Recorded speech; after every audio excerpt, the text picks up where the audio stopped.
Salut tout le monde, aujourd'hui on se retrouve pour une nouvelle vidéo où je vais vous présenter mes séries du moment, celles que je suis en train de regarder, celles que j'ai terminées récemment et celles que j'aimerais bien commencer bientôt. Donc j'ai mon petit calepin et on va commencer tout de suite. Donc là je vais vous présenter deux séries qui sont connues de tous mais que je suis en train de regarder. Et comme la vidéo c'est mes séries du moment, je vais quand même les mettre dedans. En ce moment je suis en train de me refaire l'intégrale de Gossip Girl. Et oui, c'est l'élite new-yorkaise en fait, avec une blogueuse qui s'appelle Gossip Girl, qui révèle toutes les vérités, tous les secrets que l'élite new-yorkaise essaye de cacher, et ben elle les révèle. Donc un tel a embrassé un tel ou un tel a couché avec un tel, voilà, ça se sait un moment ou un autre dans le blog. Donc c'est vraiment intéressant parce qu'en fait les personnages ne peuvent avoir aucun secret, et s'ils arrivent à garder leur secret, on sait très bien que ça va exploser un jour ou l'autre. Et du coup c'est intéressant, il y a plein d'histoires. Je pense que la série date des années 2000 et je l'avais déjà vue et revue et je la regarde encore une fois. Cette série elle se destine plus pour ceux et celles qui aiment la romance. Il y a beaucoup de romance, il y a beaucoup un peu d'histoire de filles en mode tu m'as piqué mon mec, t'as embrassé mon mec, t'as couché avec un tel, machin, je te parle plus. Je pense que c'est la troisième fois que je la regarde et je me lasse jamais. J'ai acheté tous les DVD récemment. La deuxième série qui est encore plus iconique que la première, c'est Friends. Si vous n'avez pas regardé cette série, vous manquez un très gros détour. Parce que c'est une série très simple. C'est vraiment 6 amis qui se retrouvent au café et on va voir un peu leurs histoires à propos du travail, à propos des amours forcément, à propos de leur vie personnelle, leur vie familiale. Et je trouve que c'est toujours marrant, il n'y a pas un seul épisode qui ne m'a pas fait rire. C'est devenu une de mes séries préférées grâce à ma tante qui était fan de cette série, qui m'en a parlé et un jour j'ai dit bon je commence. Et depuis je me la suis faite 5 fois.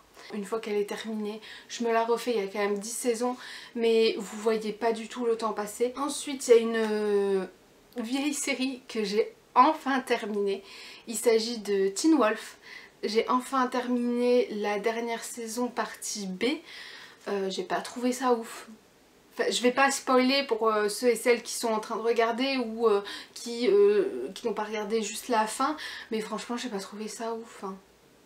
Pour moi c'est autant de saisons gâchées par une fin pas très belle quoi. C'est vraiment du... on mélange tout, on fouille tout, enfin...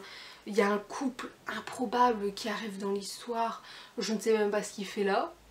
Je ne comprends pas, je les trouve mignons, mais je ne comprends pas pourquoi ils sont là. C'était vraiment en fait pour dire d'avoir une fin et basta, on passe à autre chose.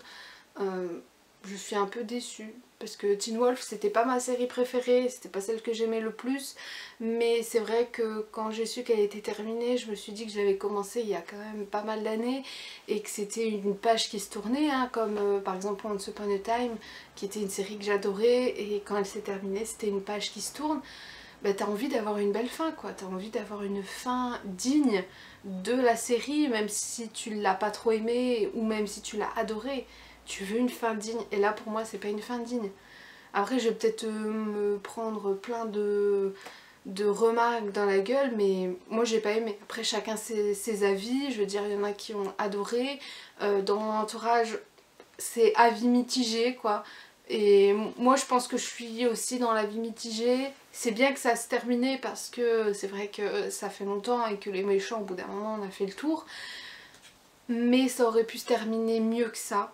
Et j'attendais mieux. Et j'en suis limite déçue de ne pas avoir été captivée parce que je l'attendais en fait. Peut-être que j'en attendais trop du coup, mais je sais pas. Donc voilà, je sais pas ce que vous en avez pensé. Vous, si vous l'avez vu, n'hésitez pas à me le dire en commentaire sans spoiler s'il vous plaît pour les autres. Ensuite on va passer aux 3 nouvelles séries que j'ai... commencé et que j'ai terminé très rapidement. La première série c'est les nouvelles aventures de Sabrina qui est sortie sur Netflix, donc il y a eu tout un patafoin dessus. Comme d'habitude avec les séries Netflix ils en font beaucoup de pubs, mais cette série je l'ai beaucoup aimée. Donc on retrouve Sabrina à ses 16 ans, il me semble, oui, je crois qu'elle a 16 ans. Et puis elle arrive à un choix de sa vie où elle doit choisir soit le monde des humains, soit le monde des sorcières. Et du coup, elle s'est attachée à ces deux parties. Elle va être un petit peu la petite rebelle des sorcières et moi j'ai bien aimé. Franchement, j'avais regardé Sabrina quand j'étais petite, donc que ce soit les dessins animés ou la série télévisée, c'était vraiment modernisé. Moi j'ai beaucoup aimé retrouver certains personnages comme les tantes. Vraiment j'attends la suite comme jamais. Je sais que là à Noël il y a près de Noël il y a un épisode de spécial qui va sortir. Je filme la vidéo bien avant donc je sais pas. C'est devenu une de mes séries coup de cœur. Je dirais pas que c'est ma série préférée parce qu'il y a beaucoup de bémols qui font que ça me titille un peu. Mais bon, c'est devenu une de mes séries coup de cœur sur Netflix. Parce qu'ils font beaucoup de séries et des fois c'est pas des séries de qualité, je vous l'avais dit dans la dernière vidéo. Peut-être que je la conseillerais pas aux jeunes personnes parce qu'il y a quand même des choses assez bizarres et assez étranges, surtout à la fin de la saison où les choses commencent à s'accélérer. Mais c'était une belle série, c'est pas une série d'horreur, vous inquiétez pas. Une autre série de Netflix que j'ai regardé, c'est Elite. C'était obligé que je regarde Elite. On retrouve des personnages de La Casa de Papel. Bon, ça m'a fait ni chaud ni froid. J'ai pas regardé pour ces personnages là mais pour l'histoire, et j'ai trouvé l'histoire assez cool. L'élite c'est les élèves les plus studieux et les plus intelligents qui se retrouvent donc dans une école privée. Et vous avez 3 jeunes d'une école publique qui vont être transférés dans cette école avec une bourse pour pouvoir faire leurs études dans l'école privée parce que leur école publique a été brûlée. Et du coup c'était un peu en mode pour pardonner, on envoie 3 élèves dans l'école privée. Sauf que eux, ils vont se retrouver à un monde qu'ils ne connaissent absolument pas. Ils vont se retrouver aussi avec des gens beaucoup plus déterminés qu'eux parce que, voilà, c'est eux, ils veulent devenir chefs d'entreprise, ils veulent devenir des grands métiers où il y a beaucoup de compétition et ça se ressent dans la série. Mais c'est surtout que, bien évidemment, il y aura 2 camps. Les nouveaux et puis il y aura l'élite. Et quand ça va commencer à se mélanger, il y a des personnes qui ne vont pas aimer, il y a des personnes qui vont bien aimer et ça va faire beaucoup de problèmes. Il y a un meurtre, vous le découvrez dès le premier épisode et je vous laisse deviner qui est le tueur. Moi je m'en doutais absolument pas, même si vers la fin on commence à sentir que la personne n'est pas vraiment sereine et qu'elle est prête à tout. J'ai hâte de voir ce qu'ils vont faire par la suite avec, parce que ça a été annoncé, je crois qu'il y a 2 ou 3 saisons qui sont prévues. Et j'espère que ça va pas partir non plus n'importe comment. Et je crois que c'est interdit au moins de 16 ans, je suis pas sûre. Mais en tout cas, si vous avez l'âge de la regarder, je vous conseille de la regarder parce qu'il y a beaucoup de secrets entre les personnes, il y a beaucoup de complots entre les personnes et c'est assez intéressant de voir ça. Ensuite, la dernière série que j'ai regardée, que j'ai terminée, c'est The Haunting House. Et là, c'est une de mes séries préférées, je le dis. Donc c'est une famille avec 5 enfants qui reprennent une maison qui était abandonnée pour la retaper de fond en comble. Et puis en fait ils vont très vite se rendre compte qu'il y a des choses bizarres dans cette maison. Alors ils sont tous enfants à ce moment-ci, vraiment ils sont très jeunes. Ils vont à un moment donné devoir déménager. Je vous dis pas la raison. Et puis quand ils vont déménager, on les retrouve quand ils sont très grands, quand ils sont adultes et qu'ils ont fait leur vie. Donc on voit un peu ce qu'ils sont devenus. Et ce qui était très bien filmé, c'était les transitions entre le présent et le passé. Parce que vous avez forcément une partie où ils sont adultes, ils se retrouvent, voilà, vous avez des petits conflits. Et puis d'un coup, vous passez à un souvenir du passé pour voir comment était leur relation entre eux avant et comment elles se sont détruites au fil du temps. J'ai trouvé ça hyper bien, c'est vraiment très psychologique cette série, mais elle était vraiment parfaite. On l'avait regardée avec mon copain, on n'était pas trop chaud à la regarder parce que j'aime pas beaucoup les choses horreur. Mais elle n'est pas du tout horreur, vous voyez très peu de choses. Mais vraiment très peu de choses qui vous font peur. Bon, je suis une flippette, alors pour vous dire, si je vous dis de la regarder, c'est qu'il n'y a rien. Mais c'était vraiment un gros coup de cœur. Ils ont prévu une saison 2 il me semble, je sais pas vraiment, je me suis pas trop renseignée. Mais pour moi elle se suffit à la saison 1. Puis on a compris tout à la fin, en fait le dernier épisode il vous explique plein de détails que vous avez remarqués mais que vous pouvez pas expliquer et il vous les explique en un épisode comme ça. Donc voilà, on a fini avec mes séries que j'ai commencé et terminé. On va continuer avec les séries que je regarde en ce moment. Premièrement, je regarde Modern Family. Je ne sais pas si vous connaissez cette série, c'est une série assez familiale où il y a donc le père qui s'est remis avec une jeune belle-mère qui a un fils, et puis vous avez ses deux enfants, un garçon qui est gay et qui a adopté une fille et une femme qui est avec un homme et qui a 3 enfants. On est déjà à la 9e saison, donc ça fait quand même pas mal, mais franchement si vous la commencez, c'est un peu dans le même esprit que Friends, c'est des épisodes qui sont très courts, il me semble qu'ils font 20 minutes pas plus, et puis vous êtes pris dedans et vous les enfilez comme ça. Il y a une certaine ligne continue parce qu'il y a une histoire continue, les enfants grandissent, ils vont à l'université, ils ont un boulot, etc.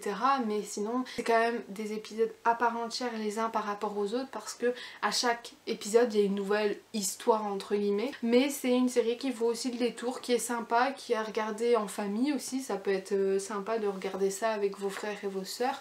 Je suis aussi en train de regarder Las Chicas del Cable sur Netflix, donc les demoiselles du téléphone il me semble en français. Donc il s'agit de la 3e saison qu'ils ont sorti. Les 2 premières je les avais regardées très rapidement et d'un coup, et là la 3e, je suis au 3e épisode et je bloque. J'ai du mal à regarder, déjà j'ai pas forcément le temps donc je privilège pas du tout cette série par rapport aux autres.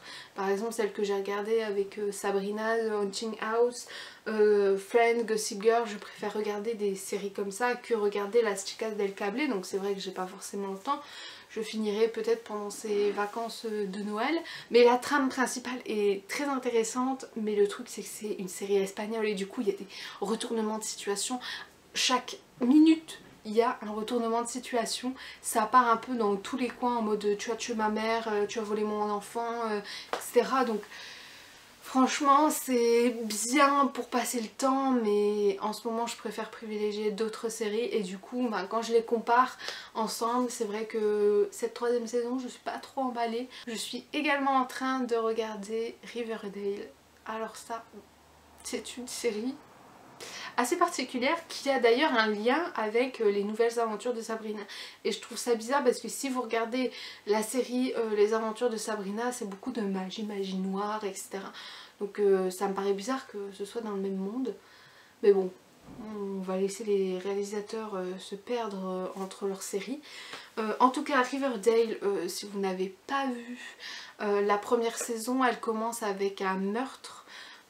Donc un meurtre d'une personne assez importante et bon qu'on n'a pas rencontré mais que vous allez vite cerner, et donc la première saison est autour de ce meurtre et puis on découvre plein de secrets, plein de relations entre les personnes, on apprend à connaître les personnages, donc c'était assez cool. La 2e saison c'était autour d'un criminel, c'était aussi cool parce qu'il y avait un des personnages qui était vraiment très engagé avec ce criminel et du coup c'était vraiment une course poursuite limite. Et là on commence cette 3e saison avec un jeu de société qui peut tuer des personnes, Griffon et Gargouille ça s'appelle. Et je dois vous dire que je suis pas très emballée par cette 3e saison. Déjà, dès la première saison, il y avait des choses qui me dérangeaient. Déjà, je trouve que c'est une série qui s'adresse peut-être un petit peu plus aux jeunes. Enfin, en tout cas pas à mon âge, parce qu'il y a des détails qui sont un peu loufoques, en mode elle aime lui, lui il aime elle aime lui. En plus, quand tu vois que c'est des lycéens qui peuvent faire des trucs de ouf, tu te dis il y a quand même un tout petit problème dedans. Il y a beaucoup de détails qu'on a laissé couler avec mon copain parce que je la regarde avec lui, mais c'est vrai que là ça commence à faire beaucoup. On entre dans une saison avec un jeu qui peut tuer des gens, avec le maître du jeu qui est limite un monstre, et c'est très bizarre. Du coup on décroche un petit peu, on continue à regarder chaque épisode chaque semaine parce que c'est sur Netflix et ça nous met une notification, donc on se dit des fois des soirs, bon bah pourquoi pas regarder ça en mangeant. On sait pas si on va continuer, s'il y a une saison 4, si on va continuer, parce que là ça part dans un truc qu'on n'aime pas du tout. Contrairement à la série, j'ai commencé à acheter les comics pour voir ce que ça donnait, donc je vous ferai un retour si vous voulez, je vous ferai une vidéo série vs comics pour voir lequel des deux j'ai le plus aimé. Ça c'est mon avis personnel.